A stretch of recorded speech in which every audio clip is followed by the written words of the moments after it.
En el siglo XIX se hizo patente en las economías de Occidente la importancia de contar con una banca central, es decir, una institución que emitiera dinero de curso legal y actuara como autoridad monetaria del país. La primera de esas instituciones fue el Banco de Inglaterra, que nació como banco privado. Hacia finales, la siguiente década del siglo XIX, primeras décadas del XX, en el mundo doctrinalmente y funcionalmente se impuso todavía más la idea de que los países tuvieran su banco central. En 1913 surge el sistema de la Reserva Federal en Estados Unidos, que es la banca central de Estados Unidos, y este antecedente fue muy importante como referencia para los países del continente americano. En México, durante el Porfiriato, los bancos privados emitían papel moneda respaldado con metales preciosos. Uno de ellos, el Banco Nacional de México, desempeñaba ciertas funciones de banca central desde su fundación en 1884. El Banco Nacional de México recoge los impuestos, paga la deuda, cosas que se parecen mucho a lo que podría ser un banco central. Y a cambio de eso, el gobierno le concede la siguiente facilidad, que los billetes del Banco Nacional de México serán los únicos que podrán recibirse en pago de impuestos federales. Para 1913, el sistema bancario porfiriano estaba seriamente dañado a causa de la revolución iniciada 3 años atrás. Mientras las diversas facciones revolucionarias emitían billetes de circulación regional, cuyo valor se disipaba con rapidez, el dictador Victoriano Huerta imponía préstamos forzosos a todos los bancos que operaban en el país. La gente tomó mucho temor a la situación, retiraron muchos depósitos de los bancos, pero naturalmente los bancos quedaron, la mayor parte de ellos quebrados, unos cuantos sobrevivieron, y así estaban las cosas. En 1916 los bancos fueron incautados por el gobierno y así estuvieron hasta 1921. Los pocos sobrevivientes, eran como 16, 15 o 16, fueron devueltos a sus dueños, pero estaban muy debilitados, de manera que sus posibilidades de dar crédito eran virtualmente nulas. Venustiano Carranza, jefe del Ejército Constitucionalista, había propuesto desde 1913 que la emisión de billetes fuera facultad exclusiva de un banco único del Estado, abandonando el régimen porfiriano de pluralidad de emisores. Pero la propuesta no pudo aplicarse mientras las diversas facciones revolucionarias se mantuvieron en armas.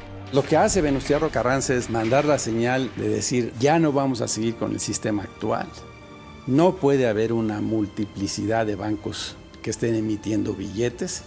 Esto es un atributo de soberanía y va a regresar al gobierno donde debe de estar. La propuesta de un banco único de emisión fue recogida por el artículo 28 de la Constitución, promulgada en 1917. Sin embargo, durante casi una década quedó pendiente su reglamento, el cual debía resolver las diferencias entre el Ejecutivo Federal, que proponía una institución totalmente controlada por el gobierno, y la mayoría de los legisladores, que pugnaban por un banco mixto y autónomo. Entre la promulgación de la Constitución y la Constitución del Banco de México vino una época muy interesante de discusiones doctrinales. Porque dicen, a ver, ¿cómo honrar esto que dice textualmente el artículo 28 constitucional de que el Banco Único de Emisión tiene que estar controlado por el Estado? Y entonces se impone la idea de que este control del gobierno no estaba reñido con la idea de la autonomía. La pugna finalmente se resuelve hasta el año de 1925, donde se promulga la primera ley del banco. Gana la postura de que el banco debe de tener alguna forma de pesos y contrapesos entre, volvemos al interés público y contra el interés político. La creación de un banco central fue clave en los esfuerzos del presidente Plutarco Elías Calles por reconstruir la economía mexicana tras los años de guerra. Su secretario de Hacienda, Alberto J. Pani, logró reunir rápidamente el capital social de la nueva institución. Una comisión integrada por el banquero Elías S.A. de Lima y los abogados Fernando de la Fuente y Manuel Gómez Morín redactó la ley orgánica del nuevo banco, que quedó constituido como una sociedad anónima con mayoría estatal y participación privada. El presidente Calles inauguró el Banco de México el 1 de septiembre de 1925. Apenas fundado en 1925, el Banco de México tuvo que encarar grandes desafíos: alentar el surgimiento de un nuevo sistema bancario, reactivar el crédito y recuperar la confianza del público en el uso del papel moneda. Cuando se creó el Banco de México, se vio que una función que no es propia de los bancos centrales, pero que en ese momento era muy útil para el país, es que actuara también como banco comercial, de manera que el crédito se pudiera reanimar. Y así sucedió en efecto. Los desafíos de la nueva institución continuaron a principios del siguiente decenio, cuando la economía mundial resintió los efectos de la Gran Depresión iniciada en Estados Unidos en 1929. Al Banco de México lo agarra la Gran Depresión. Y entonces viene la circunstancia de que la moneda de plata se depreciaba contra la de oro y la moneda de oro se depreciaba contra el dólar. Y entonces, para resolver esos dos problemas, pues se promulga la Ley Monetaria de 1931. En esencia, lo que se hace es decirle al Banco de México: deja de tratar de realizar operaciones con el público en general. Eres un banco central, concéntrate en tu función sustantiva, que es proveer de moneda a la economía nacional. La moneda metálica se vuelve una moneda de complemento, de apoyo a la moneda fundamental, que es el billete del Banco de México. Una nueva ley orgánica del Banco de México, promulgada en 1936, adoptó reglas estrictas para la emisión monetaria y limitó el crédito que el Banco Central podía otorgar al gobierno. Muy pronto esa ley se reveló incompatible con el plan económico del presidente Lázaro Cárdenas. El debate doctrinal entre Miguel Palacios Macedo, redactor de la ley, y Eduardo Suárez, secretario de Hacienda, se resolvió en beneficio de una política fiscal expansiva, es decir, un aumento del gasto público. Y la ley de 1936, reformada 2 años después, nunca se aplicó.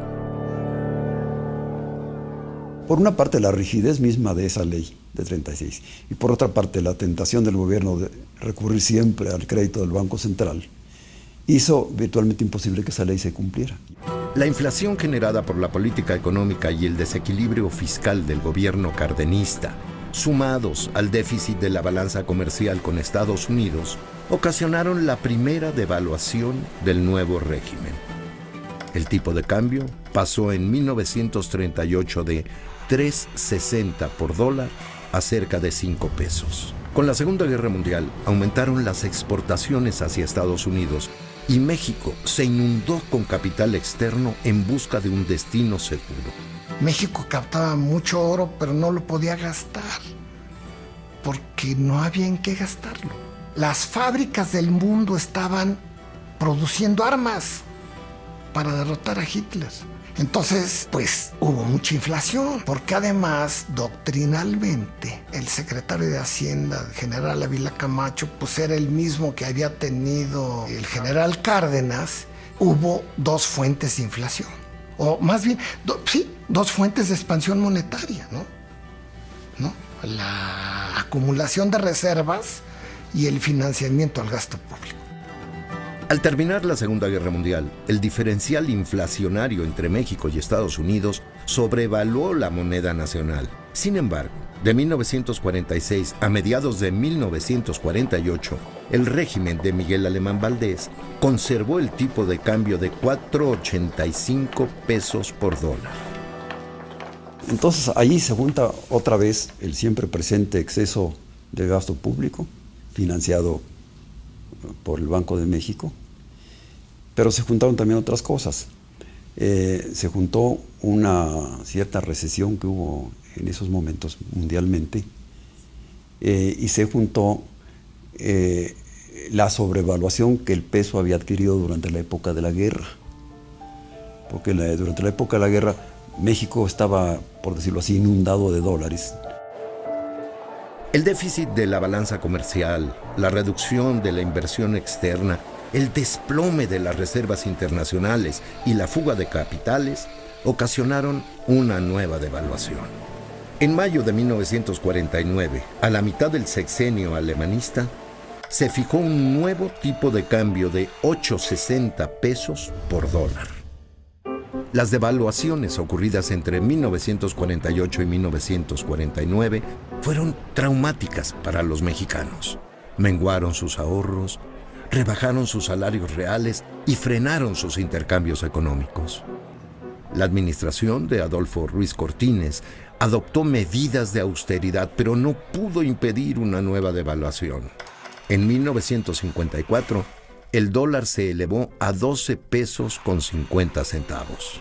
El prolongado ciclo de inflación y devaluación exigía ya un cambio de rumbo con Antonio Carrillo Flores en la Secretaría de Hacienda y Rodrigo Gómez en el Banco de México. Con todo buen juicio, las personas que estaban en el gobierno dijeron: el proceso de desarrollo mexicano solo puede proceder de manera consistente, congruente, con estabilidad de precios. Tenemos que hacer, ahora sí en serio, sin engaños, todos los esfuerzos para tener disciplina fiscal, disciplina monetaria, que la inflación interna sea muy parecida a la de Estados Unidos, para que el desarrollo económico sea sostenible. Los continuadores de esta nueva política fueron Antonio Ortiz Mena, secretario de Hacienda de 1958 a 1970, y Rodrigo Gómez, que permaneció a la cabeza del Banco de México. De 1954 a 1970, gracias a la coordinación de las políticas fiscal y monetaria, responsabilidad de esas dos instituciones, el país gozó de prosperidad y estabilidad. Durante los gobiernos de Adolfo López Mateos y Gustavo Díaz Ordaz, la inflación no rebasó el 3.5% anual. La economía creció a tasas del 6.5% y los salarios reales aumentaron 6% cada año. El tipo de cambio de 12.50 pesos por dólar se conservó durante más de 20 años. Y el licenciado Ortiz Mena desde un principio era un convencido de que sin estabilidad monetaria era muy difícil lograr un desarrollo económico sólido. Podría haber rachas de desarrollo económico, pero luego se colapsan, ¿no? Convenció a presidentes del tiempo, López Mateos y a Díaz Ordaz, de que esto es lo que había que hacer. Realmente el Banco de México no necesitaba en ese momento ninguna autonomía porque su pensamiento coincidía con el de la Secretaría de Hacienda. El hecho de que un banco central no tenga autonomía no implica automáticamente que el país va a entrar en una crisis, porque usted puede encontrar perfectamente gobiernos que tienen una visión muy parecida al Banco Central en materia de política económica en general, de política monetaria en lo particular. El problema es que si el Banco Central no tiene la autonomía, usted no puede asegurar que en algún momento va a surgir un gobierno con una visión diferente. Al terminar el sexenio de Gustavo Díaz Ordaz en 1970, la deuda externa pública de México era de 3.800 millones de dólares. Al concluir en 1976 el sexenio de Luis Echeverría, la deuda había aumentado a 26.000 millones de dólares. Entretanto, se produjo otra devaluación en septiembre de 1976 y el precio del dólar se duplicó. El salario se desplomó y la inflación alcanzó tasas de hasta 20% anual. Eran las cifras de un gobernante que había abusado del gasto público y crédito externo, desdeñando los consejos de su primer secretario de Hacienda, Hugo B. Margain. El licenciado Echeverría pues, era muy activo y se le ocurrían hacer muchas cosas. Entonces, pues todas esas cosas que se le ocurrían implicaban gasto público. Hubo muchas fricciones con Liceo Margain, que se oponía a la desmesura del gasto público, y finalmente ustedes recuerdan que Liceo Margain fue sustituido en el año 73, si no me equivoco, ¿no? José López Portillo, quien llegó a la presidencia de la República en 1976, empezó a gobernar con mesura, pero el descubrimiento de gigantescos yacimientos petroleros en el Golfo de México lo incitó a administrar sin prudencia una abundancia que convertiría en escasez. El presidente López Portillo, quien multiplicó los organismos estatales y las empresas públicas, malgastó en 3 años $100,000 millones provenientes de préstamos que esperaba pagar con las utilidades petroleras. Que en ese momento los bancos grandes que operan en el ámbito internacional estaban repletos de dólares, de los llamados petrodólares, que se generaban en la exportación de los países árabes. Entonces México parecía un cliente muy bueno porque también se veía con un futuro próspero y que no habría mucho riesgo en prestarle. Al desplomarse el precio del petróleo en 1981, se desencadenó una crisis que frenaría la economía mexicana durante muchos años. La deuda externa, pública y privada, se desbocó alcanzando los $107,000 millones. La moneda se devaluó de 22 a 70 pesos por dólar en febrero de 1982 y la inflación se elevó a casi 100%. Pues eso resultó simple y sencillamente en crisis que han empobrecido al país enormemente, crisis que han implicado para la sociedad mexicana un retroceso de años en materia económica. ¿Por qué? Pues porque simplemente se cobra el peor de todos los impuestos, que es el impuesto inflacionario. No hay mejor manera de empobrecer a una sociedad que aumentando los precios.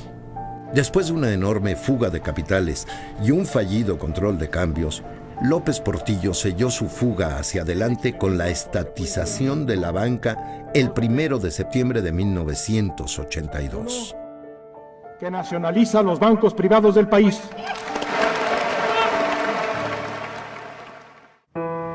Miguel de la Madrid, presidente de México entre 1982 y 1988, abandonó las políticas estatistas y dirigistas de los 2 sexenios previos. Su severo y doloroso programa de ajuste para sortear la grave crisis incluyó el recorte del presupuesto, el inicio de la privatización de empresas públicas, el aumento del IVA, la renegociación de la deuda externa y una audaz apertura comercial. La aplicación del programa, que no logró frenar la inflación ni detener la caída del peso durante la mayor parte del sexenio, se dificultó aún más con el sismo de 1985 y la muy profunda caída del precio del petróleo un año después.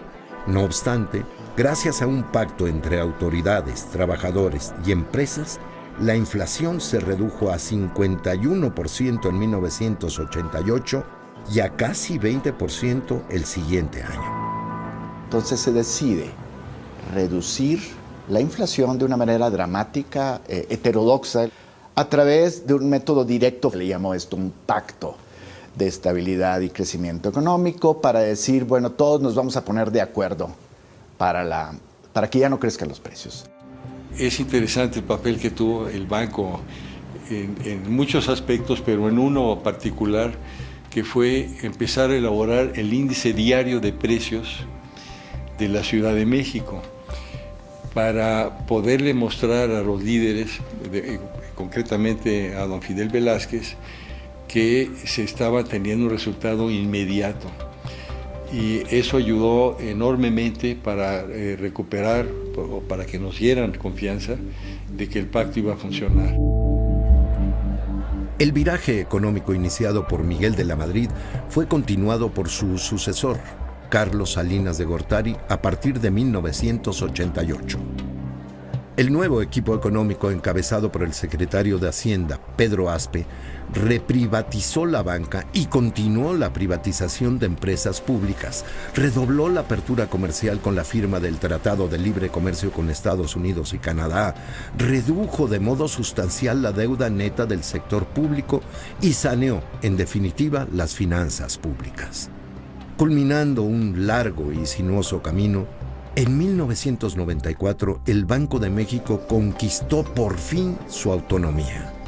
La reforma constitucional aprobada un año antes había separado dos funciones, la de recaudar y asignar impuestos a cargo de la Secretaría de Hacienda y la de controlar la emisión de dinero, responsabilidad del Banco de México.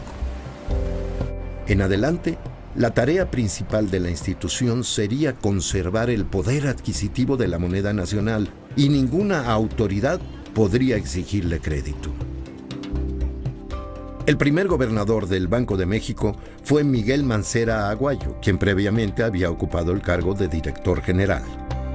La reforma constitucional que da la autonomía al Banco de México tiene una disposición que es la más importante de todos, que es la clave de la autonomía, que dice algo así como esto: ninguna autoridad podrá ordenar al Banco Central conceder financiamiento. Eso es la esencia de la autonomía.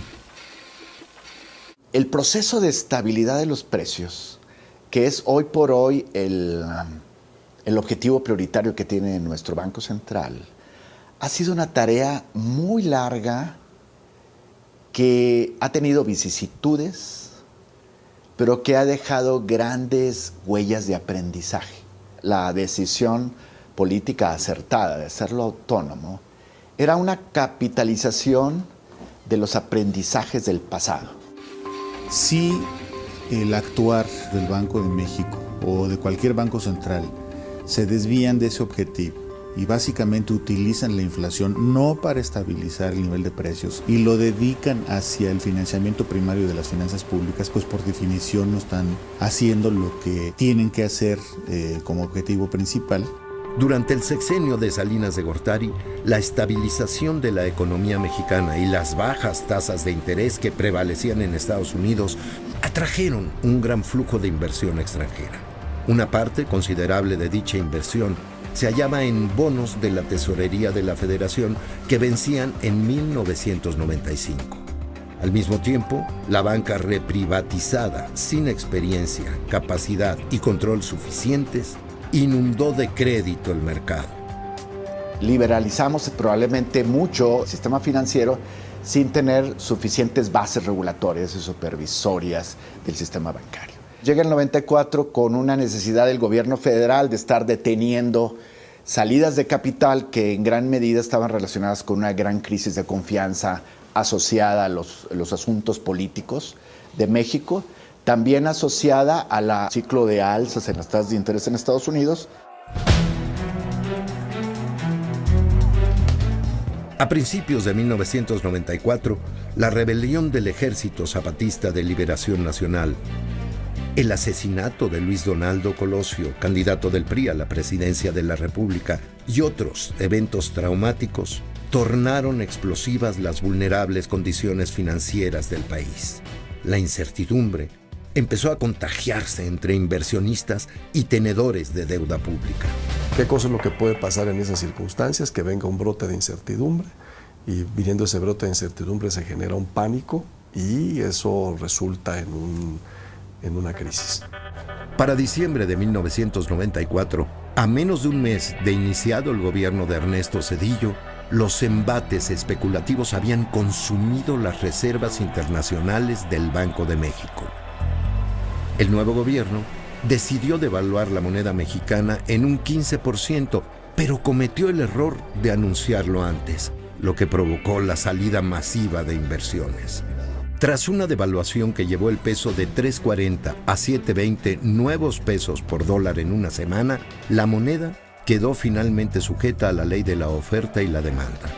En el corto plazo, las consecuencias fueron devastadoras. Se produjo una gran fuga de capitales y el precio del dólar se incrementó en 114%. las tasas de interés bancarias subieron a niveles nunca antes vistos en el país. Ante la severa falta de liquidez, el sistema financiero se veía gravemente amenazado. El desempleo y la quiebra de miles de compañías tornó impagables los créditos e hipotecas de muchos deudores de la banca. Para impedir el colapso del sistema bancario y restaurar la confianza de los inversionistas, el gobierno de Ernesto Zedillo adoptó políticas fiscales y monetarias restrictivas. Negoció un cuantioso crédito externo con Estados Unidos y el Fondo Monetario Internacional y nombró a Guillermo Ortiz como nuevo secretario de Hacienda. Fueron meses extraordinariamente difíciles para México y el presidente Clinton tomó el riesgo, ¿no?, de por sus pistolas prestarnos 20,000 millones. Entonces la combinación del ajuste interno, el paquete económico, pues nos permitió ir pagando gradualmente los tesoros conforme se fueron venciendo, pero sobre todo recuperar en un tiempo corto el acceso a los mercados. Pagamos anticipadamente el crédito a los americanos, el crédito al Fondo Monetario, y ya en 97 estábamos creciendo cerca del 7%. Hasta diciembre de 1994, la política cambiaria sostenía un tipo de cambio semifijo con márgenes limitados de fluctuación. El desplome de las reservas internacionales obligó a las autoridades a dejar que el valor del peso frente al dólar fuera determinado por el mercado. La flotación de la moneda, que empezó como una medida transitoria, se volvió permanente. El tener un tipo de cambio fijo equivale a que el riesgo cambiario lo tome el gobierno. Al principio había mucha diferencia. Era algo que no había hecho el país en toda su historia. Y había mucha gente que tenía miedo de que si dejábamos flotar el tipo de cambio, se iba a ir a niveles insospechados. No fue así. Había quienes dentro del mismo gobierno de repente creían que el tipo de cambio se había apreciado y que había que depreciarlo, o que se había depreciado mucho, que había que apreciarlo, y que querían otra vez entrar a manipularlo, pero la sensatez prevaleció y hoy es una moneda con una gran liquidez, no solo por el respaldo de las reservas, sino por su esencia misma como moneda libremente determinada en el mercado. Guillermo Ortiz fue nombrado gobernador del Banco de México en 1998. 2 años después, como otras bancas centrales del mundo, la institución adoptó el esquema de objetivos de inflación. Este esquema lo que busca es comunicar mejor al público las acciones del Banco Central en torno a un objetivo de inflación cuantificable. Entonces, en la medida que haya desviaciones de este objetivo al alza o a la baja, pues se reacciona con política monetaria. El Banco de México anunciaba las fechas en que se iba a juntar y anunciaba el movimiento de las tasas de interés. Ese era uno. Pero muy ligado a eso, anunciaba el por qué hacía los movimientos. Junto con esto había un objetivo de inflación de largo plazo. Entonces ya la gente tenía mucha información que antes no tenía. Hay un mayor anclaje de las expectativas de inflación. Quiere decir expectativas de inflación más estables. Entonces es un elemento fundamental, yo le diría, de 2 cosas, de comunicación y de rendición de cuentas. Porque si hay un comportamiento de la inflación distinto del que se anticipaba, hay una explicación. La administración de Ernesto Zedillo concluyó sin crisis económica, devaluación e inflación elevada, algo que no ocurría en las sucesiones presidenciales desde 1970. México había recuperado la estabilidad económica y financiera de los años 60, pero con un crecimiento modesto, empleos insuficientes y una reducción considerable del salario real. Después de 7 décadas de hegemonía del mismo partido, en el año 2000 sobrevino la primera alternancia en el Poder Ejecutivo Federal. Durante las administraciones de Vicente Fox y Felipe Calderón, la economía y el empleo crecieron mucho menos de lo necesario, pero gracias a un manejo fiscal y monetario responsable, los mexicanos se acostumbraron a vivir sin sobresaltos de precios. Ya no hablamos de si México debe tener una inflación del 5%, o sea, ya... Primero, ya no hablamos de que si el Banco Central debe de financiar al gobierno. Eso es algo que ya todo el mundo lo da por visto. Es objeto de debate. Antes pensábamos que para crecer necesitábamos que sacrificar la estabilidad. Pero ahora ya la sociedad es más exigente y nos pide que tengamos una baja inflación y que tengamos un elevado crecimiento en el marco de todas las políticas económicas. En 2008, México padeció los efectos de la peor crisis económica mundial desde la Gran Depresión de 1929. El fenómeno se originó en Estados Unidos y contaminó la economía de todo el planeta. Llega un momento en donde si se va haciendo y los créditos no tienen un monetario apropiado y se van deteriorando y el riesgo está muy atomizado entre muchos agentes, pues es una situación extraordinariamente complicada, que puede terminar en una situación donde no se sabe cuál es la exposición del sistema al riesgo, no se sabe quién tiene qué, no se sabe quién tiene qué riesgo, se vuelve un problema sistémico, un problema del funcionamiento de todo el sistema en general. Lo que hizo México fue pedir apoyos varias veces en exceso de lo que necesitaba, al mismo tiempo comprometiéndose a llevar a cabo determinadas políticas. O sea, había un compromiso, había reglas y por ese motivo, por esa combinación de compromiso interno y ejecución interna del compromiso y apoyo muchas veces en exceso de lo que hacía falta, la economía se estabilizó muy rápido. Para contrarrestar la salida de más de 22,000 millones de dólares invertidos en la Bolsa Mexicana de Valores y en bonos del gobierno federal, México acumuló reservas por casi 160,000 millones de dólares y negoció con el Fondo Monetario Internacional una línea de crédito flexible por otros 50,000 millones de dólares. El blindaje económico le permitió al Banco de México contener la depreciación del peso, subastando 18,227 millones de dólares. México estaba muy bien posicionado para enfrentar esa crisis, porque una vez más teníamos unas finanzas públicas muy sanas, teníamos una política monetaria conducente hacia una inflación baja y teníamos una política financiera en materia de regulación bancaria y de mercados muy clara y muy estricta. Como las bases, los fundamentos estaban sólidos, pues poco a poco empezamos a retomar el camino en términos de expectativas, en términos de exportaciones. La economía nacional se empezó a reactivar. Entonces, digamos, ¿cuál es el gran mensaje? Pues de que no puede uno bajar la guardia y hay que mantener prácticamente siempre fundamentos económicos sanos. ¿Qué es lo que pasaba anteriormente? Se pensaba en ese paradigma que si todo el mundo veía para adentro y todo el mundo mantenía su casa en orden, entonces en el agregado las cosas iban a estar en orden. Ya hemos visto que ese no es el caso. El caso es que los grandes bancos centrales tienen externalidades sobre otras economías y esto es algo todavía de lo que se está tratando de entender bien, la necesidad de una mucho mayor coordinación en términos monetarios entre economías. Atendiendo las demandas de los agentes económicos, de los medios de comunicación y de la sociedad en general, el Banco de México ha ido profundizando en sus políticas de transparencia y rendición de cuentas. Bueno, pues la transparencia también es muy importante para un órgano autónomo, porque el ser autónomo no quiere decir que uno pueda hacer lo que uno quiera, ¿no?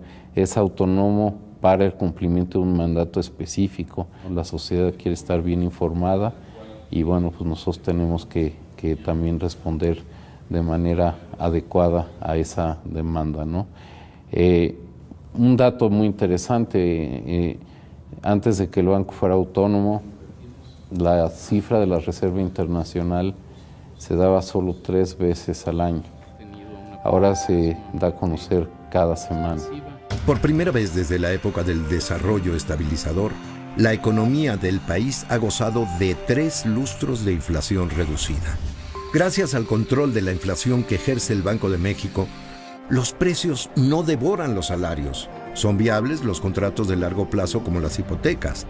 La estabilidad del ahorro alienta la inversión en actividades productivas. Y la moneda funciona eficazmente como medio universal de cambio, medida y reserva de valor.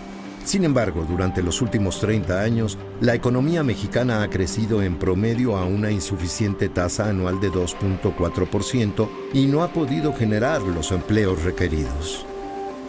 A través de la política monetaria no se puede sustituir el esfuerzo que tiene que llevar a cabo la sociedad para volverse más productiva y más competitiva. Si no tenemos más gente preparada, si no tenemos mayor inversión en maquinaria y equipos, si no tenemos la capacidad de usar las nuevas tecnologías, pues eso va a limitar las posibilidades de crecimiento. Lo que puede hacer el Banco de México es proporcionar un entorno apropiado para que esas inversiones se detonen, para que la gente tenga incentivo de aumentar su capital humano, para que no haya distorsiones en el sistema financiero para financiar proyectos productivos, ¿no?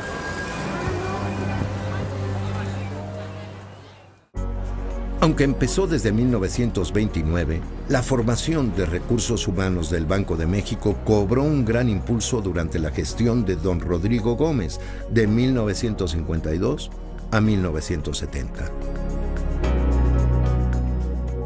Don Rodrigo inicia un programa de becas para pues, que en las buenas o mejores universidades internacionales, cuadros del banco, pues digamos prometedores, con excepción mía, se vayan a estudiar al extranjero y pues profundicen en los conocimientos que adquirieron en las universidades mexicanas, como sucede con cualquier disciplina. Es una política integral, implica, entre otras cosas, la formación de cuadros, pero también implica la retención de cuadros. El Banco de México, para lograr su objetivo, pues requiere de profesionales de primera, gente que esté ajena a la corrupción y a las tentaciones de corrupción. Y esto lo vieron desde prácticamente la fundación del banco. Una característica que ha sido permanente del Banco de México es precisamente el gran interés del propio banco de invertir en su personal, invertir en el capital humano.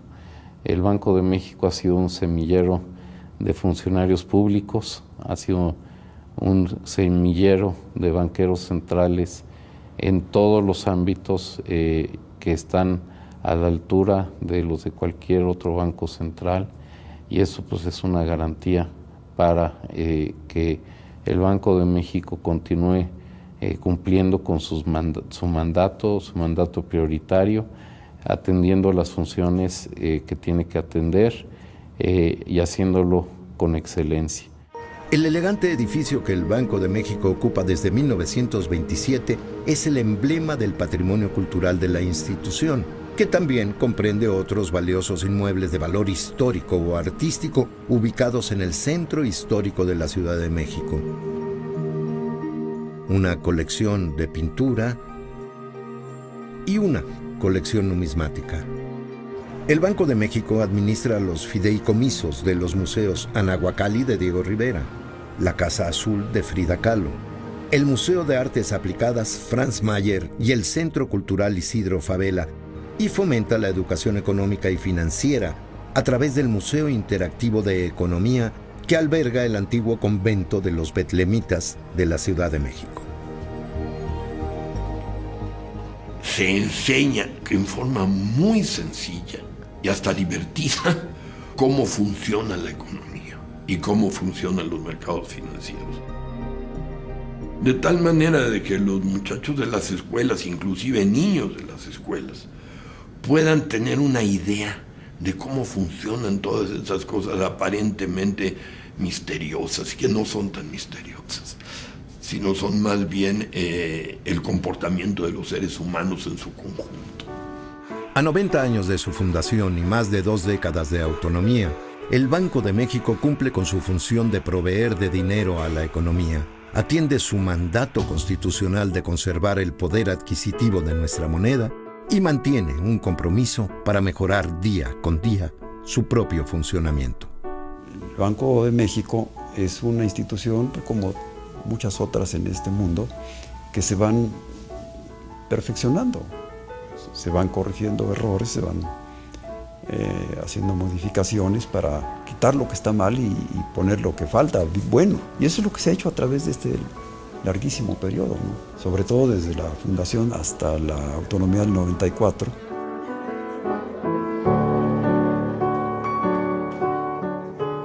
Creo que el Banco de México es una gran institución.